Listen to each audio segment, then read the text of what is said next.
नमस्कार, one times में आपका स्वागत है। मैं मस्ताना देश की प्रमुख खबरें करके आपके सामने उपस्थित हैं। भारतीय प्रधानमंत्री नरेंद्र मोदी अपने 3 दिवसीय सेशल्स के दौरे पूरा करके कल स्वदेश लौटे। इस दौरे का उद्देश्य दोनों देश के बीच रणनीति, समुद्री और द्विपक्षीय संबंधों को नई मजबूती देना था।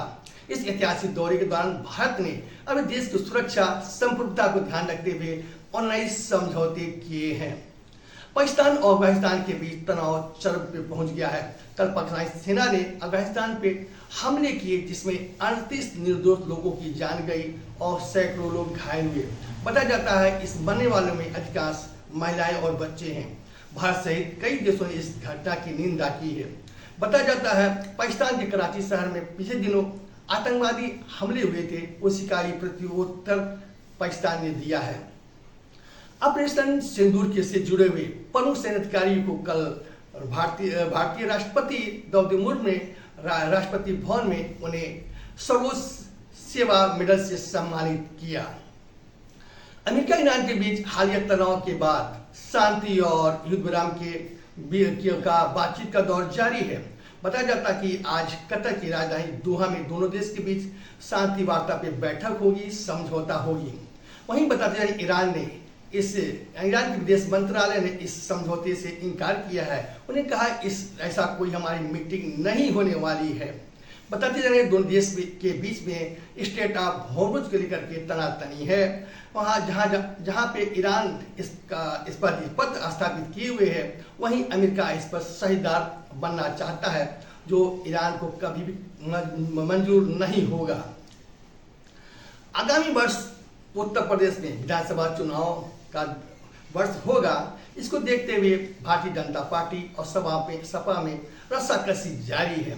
इसी के तहत कल उत्तर प्रदेश मुख्यमंत्री जी पीलीभीत और मुरादाबाद में 2 जनसभाओं को संबोधित करते हुए पूरे मुख्यमंत्री अखिलेश यादव को घेरा और उनसे तंज करते हुए कहा कि उनकी दिनचर्या समाज की सेवा लायक नहीं है, उनकी पारिवारिक सोच है, उनकी तुष्टीकरण की राजनीति है, हिंदुओं का उनके शासनकाल उत्पीड़न हुआ है, अराजकता का माहौल रहा है, कर्फ्यू और दंगे उनके शासन का पहचान है। वहीं उन्होंने बताया कि भारतीय जनता पार्टी जब से उत्तर प्रदेश शासन में आई है तो सुशासन है, सभी के पास अमन चैन सुख शांति है और महिलाएं सुरक्षित हैं, व्यापारी सुरक्षित हैं और उत्तर प्रदेश बहुत तेजी से ग्रोथ कर रहा है। राम मंदिर चढ़ावा चोरी मामले में निष्पक्ष और त्वरित कार्रवाई वाली याचिका पर सुप्रीम कोर्ट के जज ने खारिज करते हुए कहा कि निष्पक्ष कार्रवाई होगी, ये त्वरित कार्रवाई नहीं होगी, क्योंकि कोई कार्रवाई में फैसला आने में देरी होने से कोई आसमान नहीं गिर जाएगा। उन्होंने कहा ग्रीष्म काल के बाद सुनवाई होगी। संभवतः ग्रीष्म काल 1 जुलाई से लेकर के 12 जुलाई तक रहने वाली है। जम्मू कश्मीर की राज्य एजेंसी ने कश्मीरी पंडित नर्स सरला भट्ट अपहरण और हत्या के मामले में 35 वर्ष बाद अपना रिपोर्ट दर्ज किया है। बताते चले कि 35 वर्ष पूर्व वहाँ की नर्स सरला भट्ट जो पंडित थी, उनका अपहरण हुआ था, हत्या हुआ था।